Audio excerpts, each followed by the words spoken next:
नमस्कार दोस्तों।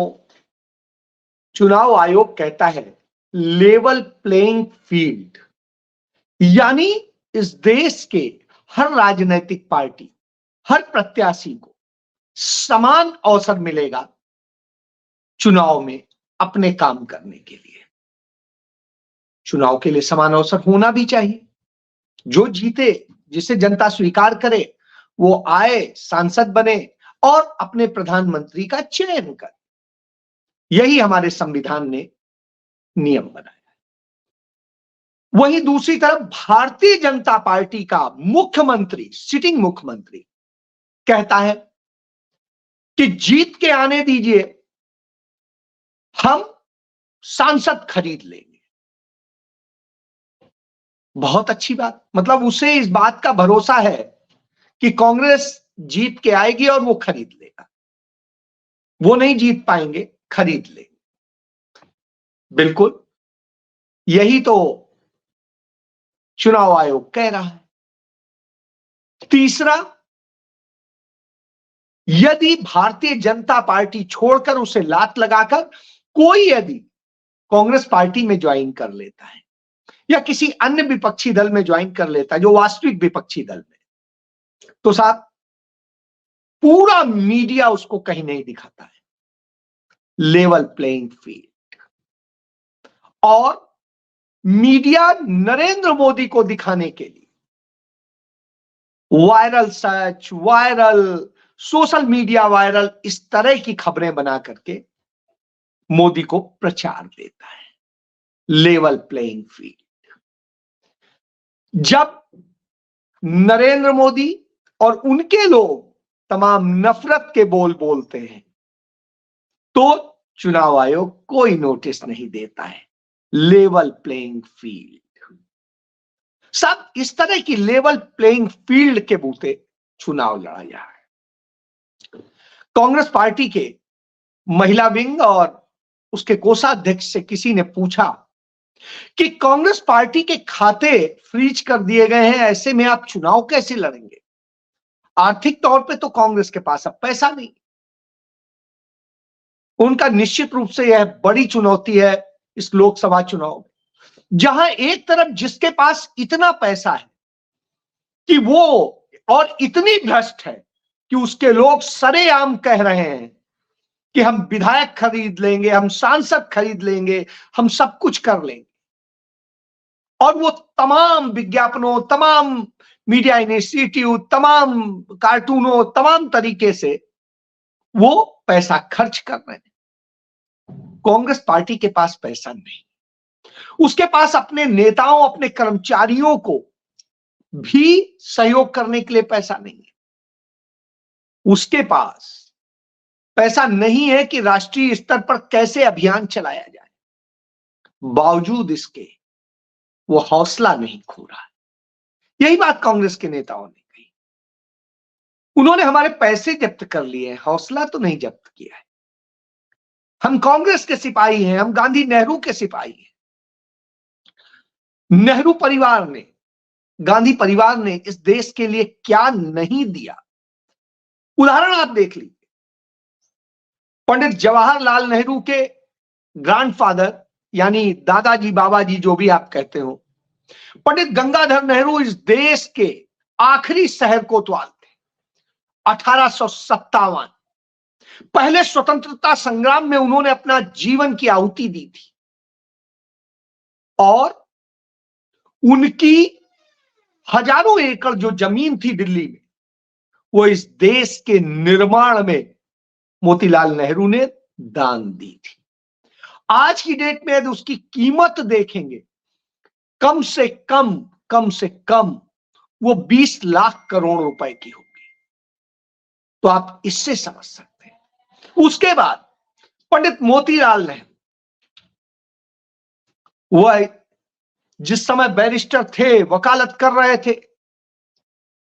तो उस समय कलेक्टर की सैलरी 60 रुपए होती थी, और उनकी फीस उस समय पूरे केस की 1 लाख रुपए होती थी, और केस में एक बार अपीयरेंस के लिए 10,000 रुपए होती थी। जब लखपति बहुत बड़ी बात मानी जाती थी। वो यहां पर किसी से लेने नहीं आए थे, उन सब को त्याग कर उस परिवार ने जीवन दिया। पंडित गंगाधर नेहरू ने जीवन दिया, उनके बाद में पंडित मोतीलाल नेहरू ने लखनऊ जेल में जीवन दिया, उसके बाद पंडित जवाहरलाल नेहरू ने 9 साल जेल में काटे। इतनी रईसी में पलने के बाद, राजसी उसमें पलने के बाद हर कष्ट उठाया, और जब वो देश के प्रधानमंत्री बनने जा रहे थे तो उसके पहले अपनी सारी पुश्तैनी जमीन जायदाद इस देश को दान कर दी। और जब इस देश को दान कर दी, इस देश के निर्माण के लिए दान कर दी, क्योंकि खजाना लूटा हुआ था, भुखमरी थी, बेरोजगारी थी, सब कुछ था। जब यह दशा हो, आप समझ सकते हैं, देश की 98% आबादी गरीबी में थी और 92% लोग गरीबी रेखा से नीचे थे। उस दशा में उन्होंने, उनके मंत्रिमंडल के तमाम सहयोगियों ने इसी तरह दान दिया और उन्होंने देश बनाया। देश में क्या ऐसा नहीं बनाया जिसके बूते आपको आज जो कुछ मिल रहा है वो उनका है। उसके बाद में श्रीमती इंदिरा गांधी, उन्होंने तमाम देश के बैंकों, बीमा कंपनियों और सबको का अधिग्रहण करके किस तरीके से राष्ट्रीयकृत बैंकों का जाल बनाया, सूदखोरों से इस देश को मुक्ति दिलाई। नहीं तो सूदखोर आपके घर आते थे, चंद पैसे के लिए आपकी बीवी, बहन, बच्ची उठा ले जाते थे। वह दशा थी इस देश की, उनसे मुक्ति दिलाई। इतने बड़े बड़े इंस्टीट्यूशंस बना के खड़े किए, इतने शहर, कॉलोनियां, सब कुछ बना के खड़ा किया और उन्होंने एक जीवन दिया, किसान को दिया और सबको। वो जब पहले प्रचार के वक्त में इलाहाबाद पहुंचे तो जनता मीलों पैदल चल के उनके लिए आई थी और उनको देख के रोने लगी। वो कहने लगी, हमारे मुक्तिदाता आप हो, हमारे मालिक आप हो, हमारे सब कुछ आप ही तो हो। उनका रोना देख करके नेहरू रोने लगे कि इतना देश मुझे प्यार करता है। आप सोच सकते हैं। इसके बाद में श्रीमती गांधी ने जिस तरीके से इस देश को बनाया, जिस तरीके से पाकिस्तान के 2 टुकड़े किए, जिस तरीके से सिक्किम को छीन के भारत में मिलाया गया, जिस तरीके से तमाम सारी ऐसी की गई जिससे देश खुशहाली में आया। मारुति बनाई जिसके बूते पहली बार लोगों के घरों में, सामान्य लोगों के घरों में भी कार पहुंचना शुरू हुई। तमाम फैक्ट्रियां बनवाई। बजाज को किया कि स्कूटर बनाओ, लोहिया को कहा कि साहब वो बनाओ, स्कूटर बनाओ, कुछ और बनाओ। स्कूटर इंडिया खड़ा कर दिया सरकारी सेक्टर में कि आदमी के पास में स्कूटर हो। मारुति अपनी कंपनी थी, वो इस देश को दान दे दी श्रीमती गांधी ने। इसके बाद में राजीव गांधी आए। राजीव गांधी ने युवाओं से लेकर सबके लिए पहली बार जब इस देश में वो कंप्यूटर लेके आए, यही भाजपाई थे, झूठा प्रचार करते थे, कंप्यूटर तुम्हारी जिंदगी खा जाएगा, नौकरियां खा जाएगा, सब खा जाएगा। राजीव गांधी ने कहा नहीं, ऐसा नहीं होगा, लेकिन सब झूठ फैलाना है और हर तरह का झूठ फैलाया गया। उस जैसे पवित्र व्यक्ति को कलंकित करने की कोशिश की गई। बहरहाल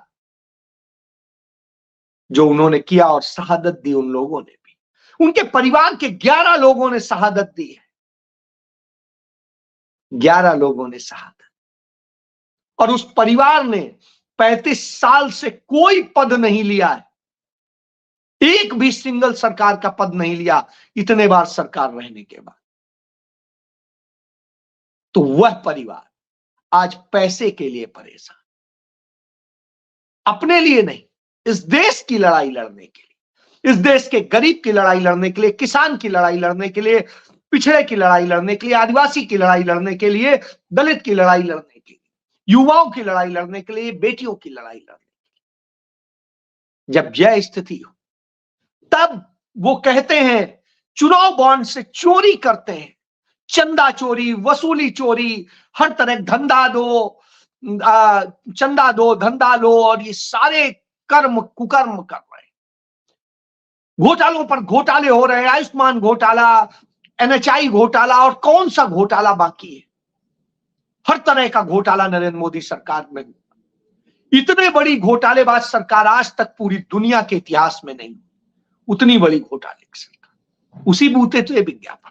और अब नरेंद्र मोदी प्रचार के लिए वायुसेना का विमान यूज करते हैं, और जब वायुसेना का विमान यूज करते हैं तो हमें याद आता है श्रीमती इंदिरा गांधी पे यह आरोप लगा था कि उनकी रायबरेली की सभा के लिए जो बिजली का कनेक्शन जोड़ने आए थे वो सरकारी कर्मचारी थे, और उनके जो ओएसडी थे कपूर साहब, जो इस्तीफा दे चुके थे, वो इस्तीफा बाबुओं ने मंजूरी का लेटर नहीं जारी किया था, इसलिए उनके चुनाव को रद्द कर दिया गया।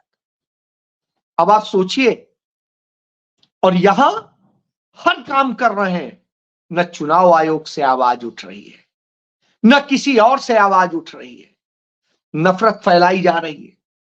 जहां नफरत फैलाने के लिए क्या क्या शब्द नहीं यूज करे जा रहे, प्रधानमंत्री से लेके हर कोई यूज कर रहा है, बावजूद इसके क्या कोई सोचने वाला है, बोलने वाला है? या इस देश में संस्थाएं, भ्रष्टाचार जब चरम पर हो, सब कुछ यह हालत हो, तो आप किसकी बात करें? जब यह हो रहा हो तो सवाल उठता है कि आप कौन सा ज्ञान बांट रहे हैं, किसको जोड़ रहे हैं? इस देश को आपने जिस जगह ला करके खड़ा कर दिया है, वह कंगाली में आके खड़ा। आज हालत यह है, यूनाइटेड नेशन यानी संयुक्त राष्ट्र संघ ने रिपोर्ट जारी की दुनिया में खुशहाली की, हैप्पीनेस इंडेक्स, और उस हैप्पीनेस इंडेक्स में पाकिस्तान 108 नंबर पर है, ये, और हम 126 नंबर पर, यानी हमारी बद से बदतर हालत हो गई है। तो खुशहाली का मानदंड के मुताबिक कांग्रेस सरकार में, मनमोहन सरकार में आज से बहुत अच्छा था, और हम इस पूरे रीजन में सबसे खुशहाल देश थे। आज हमसे खुशहाल पाकिस्तान है, हमसे खुशहाल बांग्लादेश है, हमसे खुशहाल बगल में नेपाल है, हमसे खुशहाल भूटान है, हमसे खुशहाल दूसरे और देश हैं, चाइना आइना सब तो हैं ही। तो एशिया पैसिफिक में हम ही सबसे बुरी स्थिति में। इससे आप समझ लीजिए कि जिस शख्स ने हमारी आपकी खुशहाली छीन ली हो, जिस पार्टी की सरकार ने 10 साल में यह किया हो कि आपकी खुशहाली छीन ली हो, वह नरेंद्र मोदी है, वह भारतीय जनता पार्टी की सरकार है। और वह सरकार, उस एनडी अलायंस की सरकार, इंडी नहीं एनडी, क्योंकि वो इंडी अलायंस कहते हैं, तो हम भी अब उन्हें एनडी अलायंस कहें, एनडीए नहीं कहें। उस सरकार ने इस देश के साथ में क्या किया, बर्बादी में ढकेला है। तब जवाब देने की बारी किसकी है? आपकी है। और तब यह भी सवाल उठता है कि इस देश का मीडिया क्या कभी कोई सवाल पूछेगा? तो जवाब आता है नहीं, उसमें क्षमता भी नहीं है, और उतनी वो गुलामी करने लगा है कि वो सोच भी नहीं सकता कि वो नरेंद्र मोदी से सवाल पूछेगा और नरेंद्र मोदी पर यह सवाल उठाएगा कि साहब, आप सरकारी कर्मचारी, सरकारी अधिकारी, सरकारी विमान और ये सब कुछ कैसे इस्तेमाल कर रहे हैं? इंदिरा गांधी का तो चुनाव रद्द कर दिया गया, आप बताइए। और जबकि उन्होंने वैसा कुछ नहीं किया था। बिजली का मेन लाइन से कनेक्शन नियम के मुताबिक सरकारी ही कर्मचारी जोड़ते हैं, लेकिन आपने इसी आधार पर आरोप लगा के छीन लिया।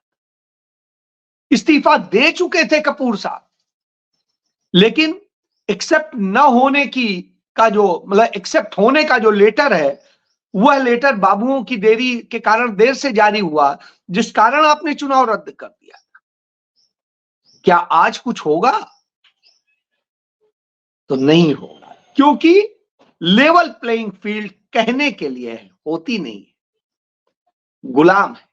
ऐसी स्थिति में तमाम सारे लोग सवाल करते हैं कि ईवीएम पे बोलिए, ईवीएम पे बोलिए। मैं बार बार कहता हूं ईवीएम के चक्कर में मत पड़िए, आप वोट कीजिए। आपको एक गणित बताता हूं, ईवीएम में यदि मैक्सिमम गड़बड़ हो सकता है तो गड़बड़ हो सकता है 10% वोट का, यदि होगा, पहली बात तो होगा, और 10% का हो सकता है यदि आप मन भर के लाइन लगा लगा के वोट देंगे और आपने 20% वोट ज्यादा दे दिया तो ये निपट जाएंगे। इसी कारण ये सिर्फ 37% वोट से जीत पाए थे, नहीं तो ये 60% लाते। 60% वोटर आज भी आपका है। ऐसी स्थिति में उस 60% से कहिए कि खुल के वोट करे और वोट करे। तो ऐसी स्थिति में आपको सोचना है। रही बात, तमाम सारे लोग यह भी सवाल करते हैं कि कांग्रेस को यह करना चाहिए, कांग्रेस को यह करना चाहिए। कांग्रेस को जो करना चाहिए उसने कर दिया। उसने अपनी नीतियां बता दी, उसने आपको अवेयर कर दिया। राहुल गांधी ने इतनी बड़ी यात्रा कर दी जो हिंदुस्तान के इतिहास में तो कोई कर नहीं पाया, और दुनिया के इतिहास में इस सदी में कोई भी इतनी बड़ी यात्रा नहीं कर सका। इससे आप समझ सकते हैं। और राहुल गांधी की इस यात्रा के बाद अब बारी आपकी है। आपको घर घर पहुंचाना है कि कांग्रेस ने क्या वायदे किए, क्योंकि वो वायदे करती है तो उसे पूरा करते। यही बात डीएमके ने आज तमिलनाडु में कही। उसने अपना घोषणा पत्र जारी किया। उसने कहा देखिए ये पिछली बार का घोषणा पत्र है, ये चीजें हमने कही थी 100% की, उससे ज्यादा की। अब हम फिर कह रहे हैं हमारा घोषणा पत्र भाजपा का घोषणा पत्र नहीं होता है कि हम कहते जरूर हैं, करते नहीं है।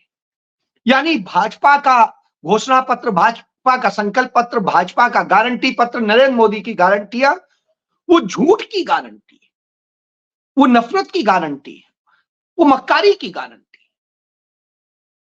लेकिन इंडिया अलायंस की जो गारंटियां हैं वो 100% पूरी होंगी। इसलिए आप कांग्रेस के उस युवा न्याय, महिला न्याय, जिसे नारी न्याय भी उन्होंने लिखा है, और किसान न्याय, श्रमिक न्याय और सामाजिक भागीदारी न्याय, इन सब को लेकर के, आदिवासी न्याय, इन सब को लेकर के पहुंचिए और जनता से कहिए आपको और चाहिए क्या। वो भिखारी बनाने की बात नहीं कर रहे हैं, वो ये नहीं बात कर रहे हैं कि हम मंदिर बनवाएंगे, मस्जिद बनवाएंगे, गुरुद्वारा बनवाएंगे। ये काम सरकार का नहीं। सरकार आपका अच्छा जीवन बनाएगी, सरकार आपको अच्छी शिक्षा देगी, सरकार आपको अच्छा स्वास्थ्य देगी, सरकार आपको रोजगार के अवसर देगी, सरकार आपको सुरक्षा देगी, सरकार आपको जो आपका हिस्सा बनता है समाज में, सरकार में, वह देगी। और सरकार आपको समृद्ध करेगी, जिससे आपके अंदर खुशहाली आए। मंदिर जाइए या मस्जिद जाइए, गुरुद्वारे जाइए, चर्च जाइए, बौद्ध मठ जाइए या जैन धर्म के मंदिर जाइए, चाहे जहां जाइए, यह आपकी मर्जी है। आप क्या कपड़े पहनते हैं यह आपकी मर्जी है, आप क्या खाते हैं यह आपकी मर्जी है। आप खुशहाली से, स्वतंत्रता से रहिए, क्योंकि यह स्वतंत्र भारत का संवैधानिक राष्ट्र है। यहां सबको समान अधिकार, और वही दिया था नेहरू और अंबेडकर ने, गांधी ने, पटेल ने। उसी के बूते आज नरेंद्र मोदी जैसा व्यक्ति, जो भिखारी घर का व्यक्ति था, वो आकर के आज राजा की तरह से रह रहा है, महाराजा की तरह से रह रहा है। 3 लाख रुपए किलो का मशरूम खाता है, 8,500 करोड़ रुपए के विमान में चलता है, और रोजाना अपने ऊपर 5 करोड़ रुपए खर्च करता है। ऐसी स्थिति में राहुल गांधी एक टी शर्ट और एक जीन्स में पूरा सफर तय कर देते हैं, 10,500 किलोमीटर चल जाते हैं, उससे ज्यादा ही चल जाते हैं। तो आप सोचिए, यदि वैसा ही हो तो हमें ऐसा नेता चाहिए। आपको कैसा चाहिए, आप फैसला कीजिए, सवाल करना बंद कीजिए।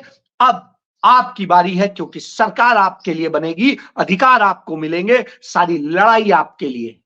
कांग्रेस ने जो करना था कर दिया। अब आपको करना है, आपको ले जाना है, उससे मत अब मांग कीजिए, क्योंकि उसका सब कुछ छीना जा चुका है, फिर भी वो आपके लिए लड़ रही है। जय हिंद।